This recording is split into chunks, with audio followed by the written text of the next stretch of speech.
possibly one of the most famous bridges to span the River Thames. There has been 5 bridges to span this site, dating back to the Romans over 2,000 years ago.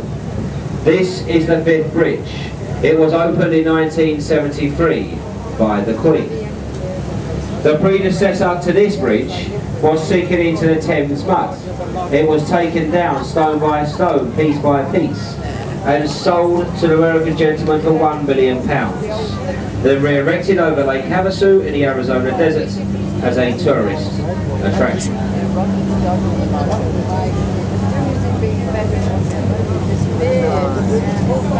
We exit the bridge and we go to the right. We have the tallest building in Western Europe, the Shard of Glass. Designed by an Italian man called Renzo Piano.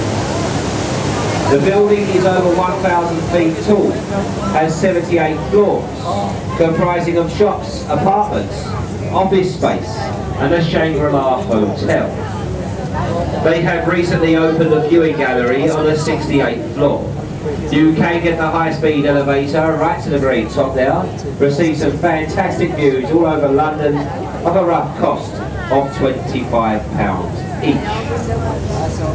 We cross the river, we come back to the left. Ahead of us behind the trees we have a large white building with a clock face in the centre.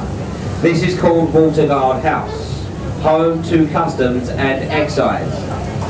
If you bring too much duty free into the country, cigarettes, alcohol, anything you pay no duty on, it will all get confiscated off you and brought back to this point here to your left, where it is stored in its rather large vaults. They say they store it here for 1 year and 1 day, that it's all incinerated, it's all burnt. But all the years I've worked on this river, I have never once seen any smoke coming out of that building, and they do say at Christmas time here, they had the best staff party anywhere in London. To our right, we now have London's very own warship, the C-35 HMS Belfast. The Belfast is a Southampton-class cruiser and was built in Northern Ireland, Belfast, in the same shipyard as the ill-fated Titanic, the Harland and Wolff. She saw action in the Second World War, and last saw action in the Korean campaign of 1952, where the Belfast was the flagship for the United Nations. These days a floating museum, open to the public 7 days a week. You can go on board the Belfast and have a good look around. There is 9 decks to explore. You can sit in the gun turrets, the engine room, the bridge, whatever takes your fancy. She is definitely worth a visit.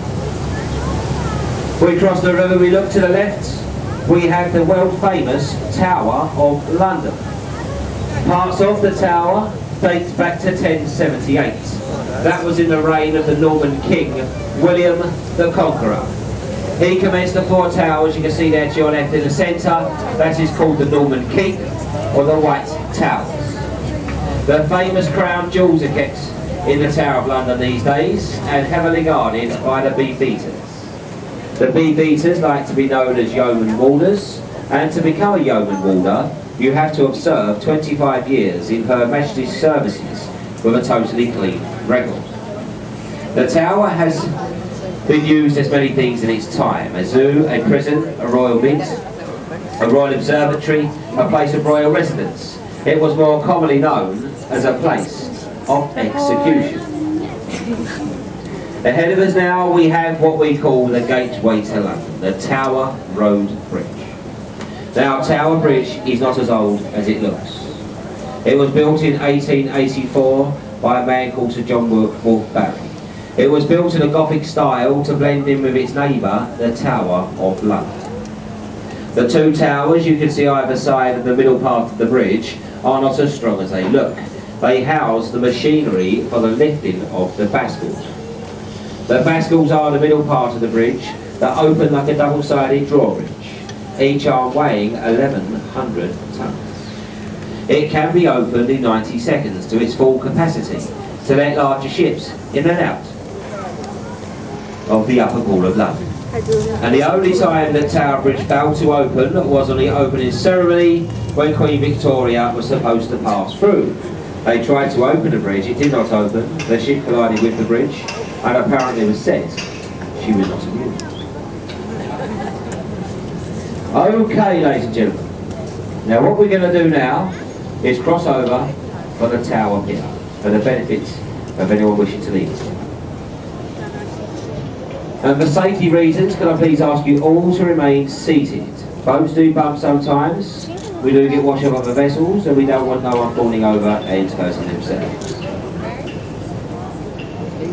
Before leaving us here, please make sure you have all your personal belongings. Don't leave anything behind to spoil your day in any way. Make sure you have your bags, your cameras, all your bits and bobs. Please don't leave nothing behind. The last word, ladies and gentlemen, is a very quick word about the commentaries. Like I said at the beginning of the trip, we are not professional guides, we don't claim to be. We are the Thames waterman crew aboard the boat. We have been doing the commentaries on the River Thames now for many years. The company that we work for don't supply guides, so we have to get upon ourselves to learn some history, facts about the river, pass it on to you and hopefully make your trip that little bit more enjoyable.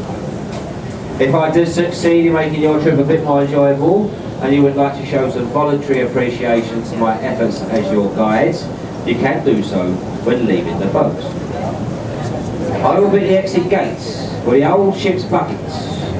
You can chuck a few